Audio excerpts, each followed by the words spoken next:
We've got some fresh new young talent doing some things that I know you haven't heard before. 1, 2, 3, listen.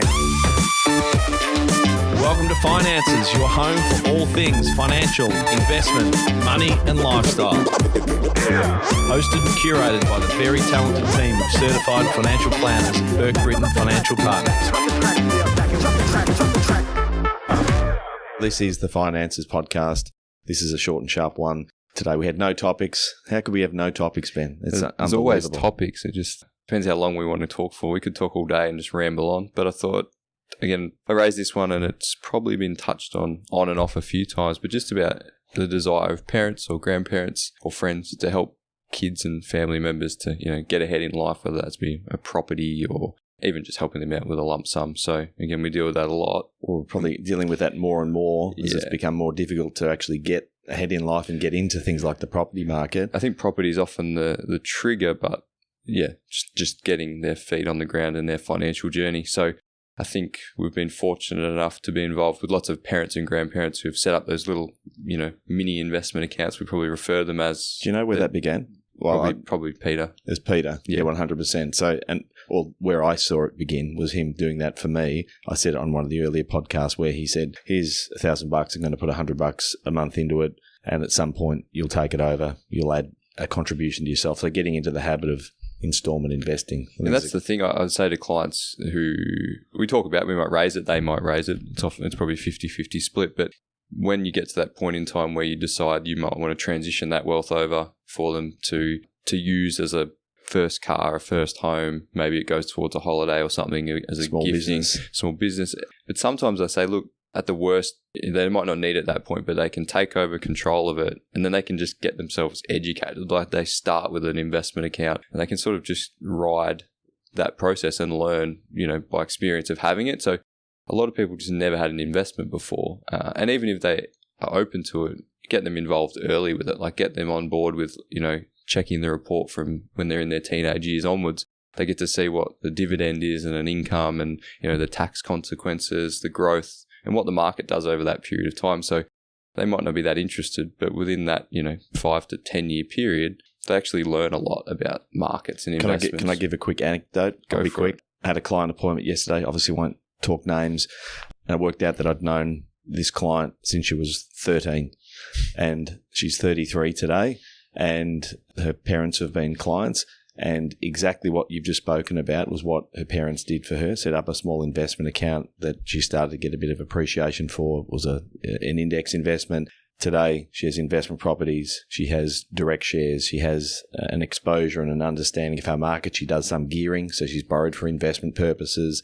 She's thinking about protection of assets, so there's estate planning and sort of family law considerations there. All of that's been a 20-year process of education, which started with her parents giving her or helping her fund getting advice, helping her fund getting a start in investing, and she's now on the road to a very, very fruitful and successful life, both financially and from a lifestyle point of view, all from that inception, that little seed that was started by her parents, which is pretty awesome. It's just that little bits for a long time concept that we talk about a lot. And, they're starting this out when their kids are basically born or very, very young. So they've got a long duration. So, they're not compromising their own day-to-day, living standards to build this wealth. They're just putting a little bit away regularly. They're not just putting it in a bank account. Like I think there's a big difference between the two things there as well. Like we see a lot of clients come in and they've been doing they've got the basic sort of premise right, but they're just parking it in a bank account, which for the last 5 years,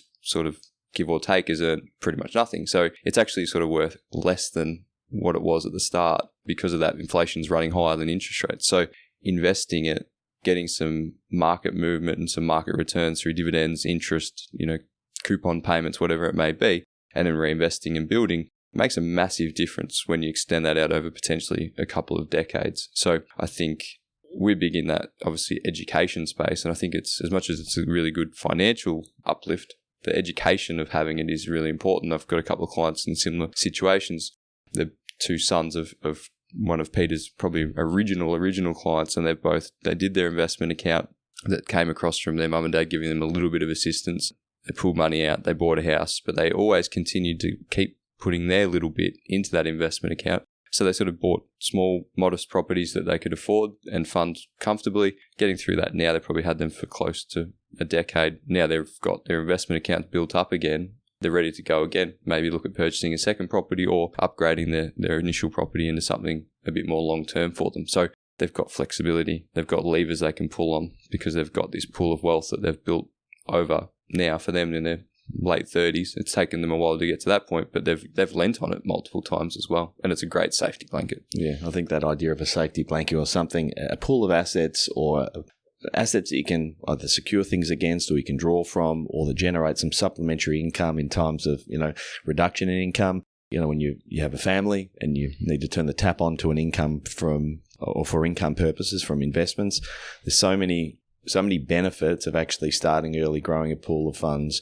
What are some of the other ways that we're seeing, or that people who are listening to this could potentially help their family members, their loved ones out? And what other things are you seeing people doing, or for their kids and their grandkids? I think the biggest one people probably talk about, and we do see, is gifting. Like, still is just gifting raw cash or asset through to the next generation, or sometimes skipping a generation, grandparents do to grandkids. But I think some people are fortunate enough they can do that without impacting themselves. Probably our view always is make sure you don't give away more than you can afford. Like, yes, it's great to help your kids and, that maybe living will concept, but you need to make sure your house is in order first. And if you do give money away, that you're not going to ever need it back, because it's potentially never coming back if it is a pure gift. Now, gifting as well, you're often talking about compromising those funds because it might be going into your son might have a partner and you're giving it to your son, but purchasing a property with that partner, that gets grey quickly, because those funds are now basically going half of that through to that other person. If that relationship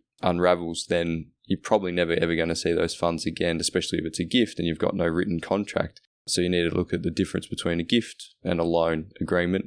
And again, we'll get solicitors involved and draw up some basic loan agreements to protect people and make sure everyone knows where they stand on that front. But again, the gifting part, it might form, generally speaking, most of the time it's going to be a part of that deposit that people have maybe struggled to get together initially.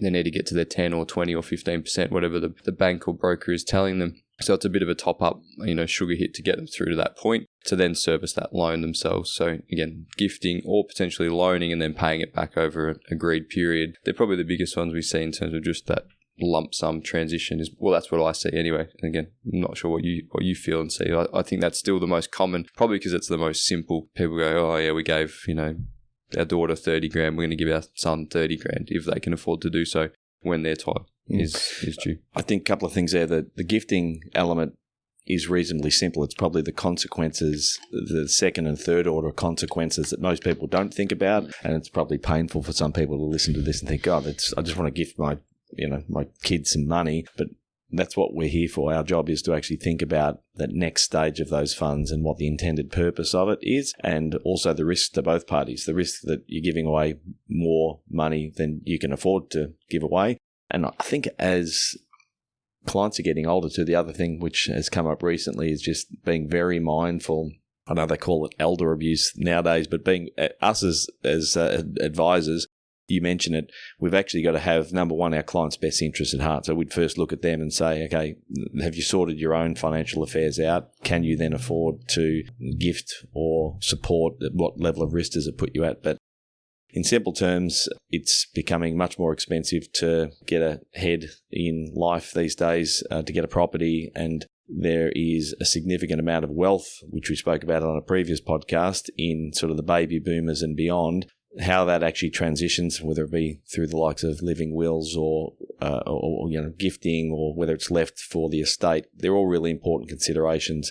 But the earlier you can actually involve your kids in maybe not the significant detail of your situation, but getting them involved, getting them educated so that they'll handle that money in an effective way, I think is just so important. One of the big things I like this concept, and I've had a few clients that have bought into this, is where we've looked at like a matching system. So they've said, okay, we want to help our kids, but we don't just want to give it to them. Like, we want them to earn that. Is look at something like, they will say, look, we'll help you up to maybe a maximum threshold, but we're only going to help you as much as you save yourself. So if you can save your own $30,000, in this period of time, we'll match it dollar for dollar, or we'll match it, 50 cents in the dollar. But incentivizing them to work and save and build their own, fundamentals into their own cash flow and savings process, then they'll give them that incentive at the end to do it as well. I think that works really well, where you want to help, but you also want to teach lessons. Whereas I think we've all seen people that have been gifted large sums of money without sort of any, consequence, and then they don't value it as much, and they also can make poor decisions because it sort of just hit their pocket. Like, I think building those life lessons in through that process is really important. If you can get a nice balance of those, that's where it works really, really well.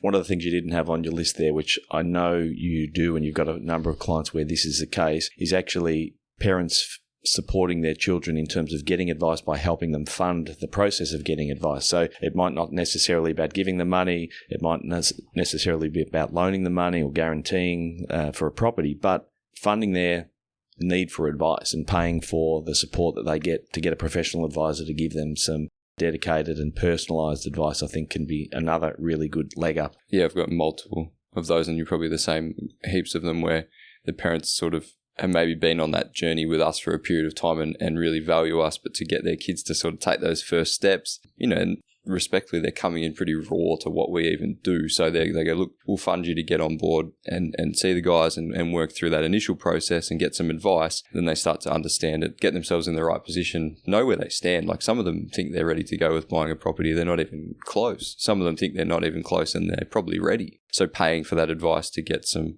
outside input, it's been a big one. And we love dealing with, those family members, because we sort of, you've got to know these people by extension over the years as well. So it's nice to see that connection flow through. It's also another way you talked about giving people personal responsibility, not just handing them money that they take no ownership in, giving them a piece of the process and giving them that education. So you're effectively paying for their education to get to the point maybe in the future you then say, okay, you're well-versed enough, you understand the importance of cash flow and income and assets.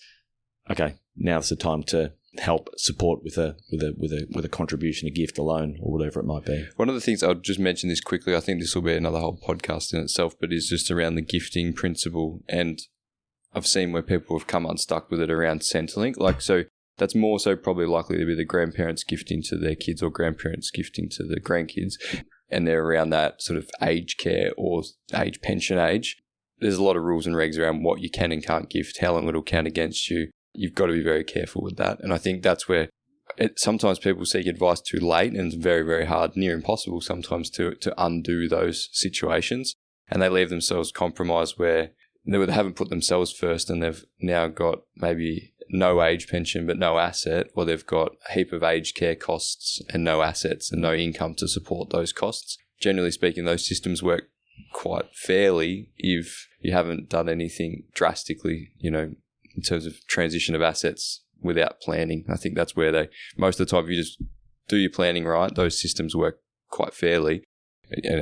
I've had someone where they've written over half of their property value to their kids, thinking they're doing the right thing to transition assets and give them a base of, wealth to leverage off. But they went into aged care quickly after that and were seen to have gifted away, multiple $100,000 of assets because they gifted half of their home away, and then get whacked on the head with costs that they can't afford. So again, that's a one-off example there, but there's lots of examples where you need to be really careful about gifting money. A lot of people fear a tax around it. Tax is, not always, rarely an issue on it. But what does it have as a legacy impact on your situation too? Yeah, that's definitely another podcast. Yeah, tie that through to the next one. 100%. I think that's enough for us today, Ben. I think we'll probably reconvene in the afternoon, and we've got some other topics to cover off on. But for now, thanks for listening, and we'll see you soon. We hope you enjoyed today's episode. If you're keen to understand more about how financial advice could benefit you, follow us on Instagram, Facebook, and Twitter at Burke Britain FP, or Google Burke Britain Financial Partners. Check out our client reviews, testimonials, and make a time to meet one of our certified financial planners by clicking Book Now on our website. Thanks for listening. Any information contained in this podcast is of a general nature only. No account was taken as to the objectives, financial situation, or needs of any particular person. Therefore, before making any decision, listeners should consider the appropriateness of any information with regard to their particular objective, financial situation, needs, and seek independent advice from a licensed professional specific to their circumstances. All right, hit it. That translates to don't be a moron and act on what some random person says on a podcast. Take personal responsibility. Do your homework. Ask questions and speak to an actual human that knows what they're talking about before you do anything. PB Financial Solutions Proprietary Limited, trading as Burke Financial Partners, are authorised representatives of AMP Financial Planning Limited, AFS, licence number 232706.